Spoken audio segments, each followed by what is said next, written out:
सृष्टि का विस्तार कुछ इस प्रकार से हुआ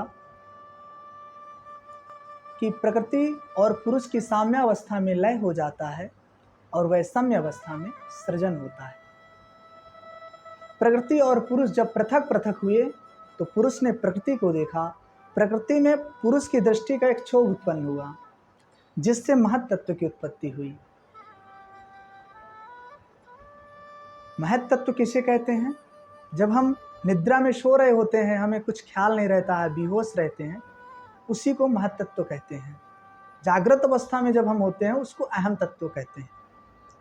महत तत्व से बंधुओं त्रिविध अहंकार उत्पन्न हुए। ध्यान से सुनिएगा, बहुत समझने की बात है। महत तत्व से त्रिविध अहंकार उत्पन्न हुए। पहला सतोगुण, रजोगुण, तमोगुण। ये तीन अहंकार त्रिविध अहंकार भी कहते हैं और तीन गुण भी कहते हैं, सत रज तम। इन तीनों गुणों से, पहले तमोगुण से पंचमहाभूत और पंच तन्मात्राएं उत्पन्न हुई। पंचमहाभूत कौन कौन से होते हैं? आकाश, वायु, अग्नि, जल, पृथ्वी, ये पंच महाभूत हैं। पंच तन्मात्राएं शब्द, स्पर्श, रूप, रस, गंध, ये पंच तन्मात्राएं। सबसे पहले त्रिविध अहंकार तमोगुण से आकाश की उत्पत्ति हुई। आकाश का अपना गुण क्या है? शब्द। आकाश से किसकी उत्पत्ति हुई? आकाशात वायु, आकाश से वायु की उत्पत्ति हुई। वायु का अपना गुण क्या है? स्पर्श। अपने पिता का भी गुण वायु में आ गया तो वायु के कितने गुण हो गए? दो। कौन कौन से? शब्द, स्पर्श। वायु से अग्नि की उत्पत्ति हुई, वायु और अग्नि। अग्नि का अपना गुण क्या है? रूप। अपने पूर्वजों का गुण आ गया अग्नि में तो कितने गुण हो गए अग्नि के? तीन गुण हो गए। कौन कौन से? शब्द, स्पर्श, रूप। और अग्नि से जल की उत्पत्ति हुई, अग्निर आपः। जल का अपना गुण क्या है? रस। गन्ने का रस, आम का रस, ये सब रसों से ही, रस ही, जल के रस ही द्वारा निर्मित होते हैं। तो जल का अपना गुण क्या है? रस है। तो अपने पूर्वजों का गुण इसमें आ गया तो इसमें कितने गुण हो गए? चार गुण। कौन कौन से? शब्द, स्पर्श, रूप, रस। और जल से किसकी उत्पत्ति हुई? जल से बंधुओं पृथ्वी की उत्पत्ति हुई। पृथ्वी का अपना गुण क्या है? गंध। तत्र गंधवती पृथ्वी, पृथ्वी की उत्पत्ति हुई। अब पृथ्वी में ये पांचों गुण आ गए, अपने पूर्वजों के गुण इनमें आ गए तो इसमें पंच गुण कौन कौन से हो गए? शब्द, स्पर्श, रूप, रस, गंध, यही पंच तन्मात्राएं हैं।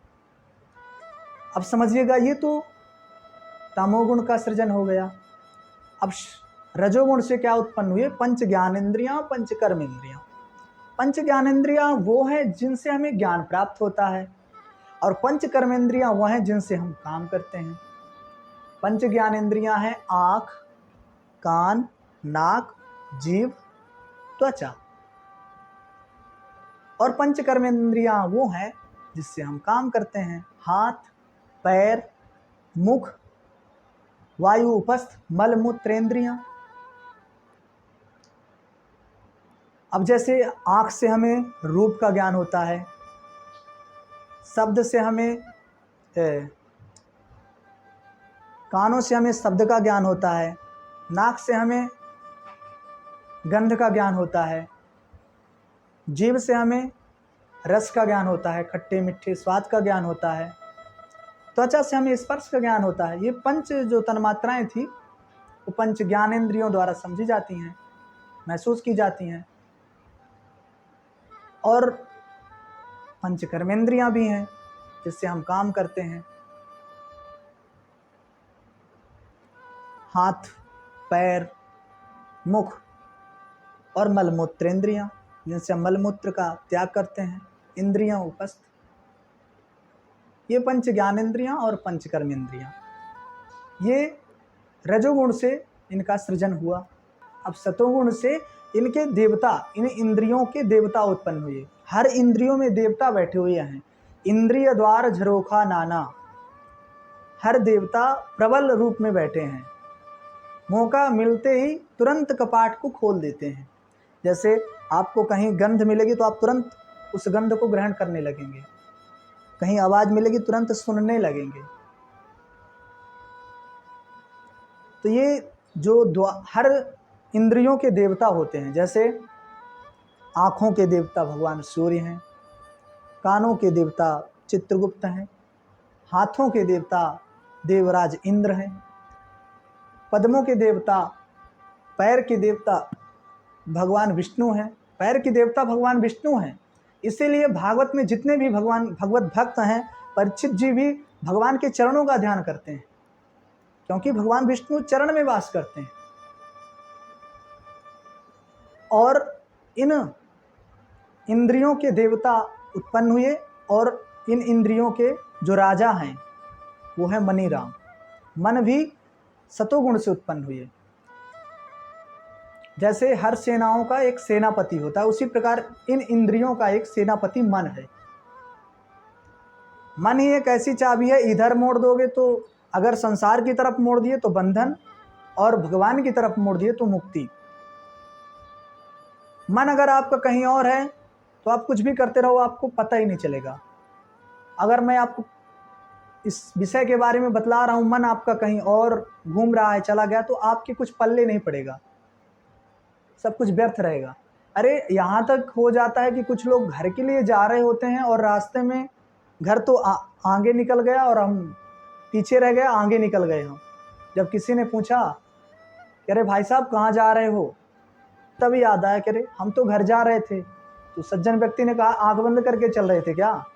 तो नहीं, बताते हैं कि आंख तो खुली थी पर ध्यान कहीं और था, मन कहीं और था। इसलिए अगर मन आपका संयमित रूप से आपके साथ नहीं रहेगा, कहीं और लगा रहेगा, तो आप जो कार्य करेंगे तो वो कार्य गलत हो जाएगा, क्योंकि जहाँ मन रहेगा वहाँ बुद्धि रहेगी। इसलिए देखना इंद्रियों के ना घोड़े भगे, इनमें हरदम ये संयम के कोड़े पड़े। इस प्रकार से अपने मन को वश में करके रखना चाहिए। मन आपकी इच्छा से ना चले, मन अपनी इच्छा से ना चले, मन आपकी इच्छा से चले। इस प्रकार से इस सृष्टि का वर्णन हुआ। इसके बाद सुखदेव जी महाराज कहते हैं कि परीक्षित, भगवान नारायण की नाभि कमल से ब्रह्मा जी उत्पन्न हुए। ब्रह्मा जी उत्पन्न हुए, चारों तरफ देखने लगे कि मेरी रचना किसने की है, मैं कहाँ से उत्पन्न हुआ हूँ। तो जब चारों तरफ देखे तो उनके चतुरानन 4 मुख हो गए, चतुरानन कहा जाता है उनको। कमल की नाल में ढूंढने की कोशिश करी कि कौन, किसने मुझे रचना किया, किसने मुझे बनाया है, लेकिन कुछ पता नहीं चला। फिर आकर के उस कमल के आसन में बैठ गए, और जब कमल में आसन में आकर के बैठे तो उनको 2 शब्द सुनाई दिए। कौन कौन से? ता और पा। 16वां और 21वां शब्द सुनाई दिया। व्याकरण में कहते हैं कादयो मावशाना स्पर्शाह, का से लेकर के माँ 25, का से लेकर के माँ 25 वर्णों की स्पर्श संज्ञा होती है। कुचु टू तु पु, का वर्ग, चा वर्ग, टा वर्ग, ता वर्ग, पा वर्ग, इन 25 वर्णों की स्पर्श संज्ञा होती है। ब्रह्मा जी को ता और पा सुनाई दिया तो उनको भगवान की प्रेरणा महसूस हुई, और भगवान की इच्छा है कि ब्रह्मा जी तप करें, तो वो तप करने के लिए बैठ गए। 10,000 वर्षों तक तप किया, तब कहीं भगवान प्राप्त हुए। देखिए ब्रह्मा जी को भी, वो भी भगवान है, उनको भी तपस्या करनी पड़ती है भगवान को प्राप्त करने के लिए। भगवान प्राप्त हुए, तपस्या करने के बाद प्रसन्न हुए, भगवान प्राप्त हुए, और अपने मित्र के भांति उनको अपने समीप बैठा करके उन्होंने उनको ज्ञान प्रदान किया, चतुश्लोकी श्रीमद् भागवत का उपदेश दिया। ब्रह्मा जी ने भी कहा कि प्रभु मुझे ऐसा आशीर्वाद दीजिए, ऐसा तत्व प्रदान करिए जिससे मैं कभी मोहित ना हो जाऊं कि मैंने इस संसार को बनाया है। कल्प कल्प विकल्पेषु न विमोह्यन्ति कर्हिचित्। तो भगवान ने गुप्त रहस्यमय प्रदान वो चतुश्लोकी श्रीमद् भागवत का उपदेश दिया, और कहा कि ब्रह्मा जी अगर इस सूत्र को आप धारण करके रखोगे तो कभी आप कभी मोहित नहीं हो पाएंगे। चतुश्लोकी श्रीमद् भागवत का उपदेश दिया और उसमें वर्णन क्या है। चतुश्लोकी श्रीमद् भागवत में सबसे पहले पूर्ण तत्व का उपदेश किया, पूर्ण तत्व का उपदेश है। दूसरे में माया का उपदेश है। तीसरे श्लोक में जगत का उपदेश है, जगत तत्व का उपदेश है।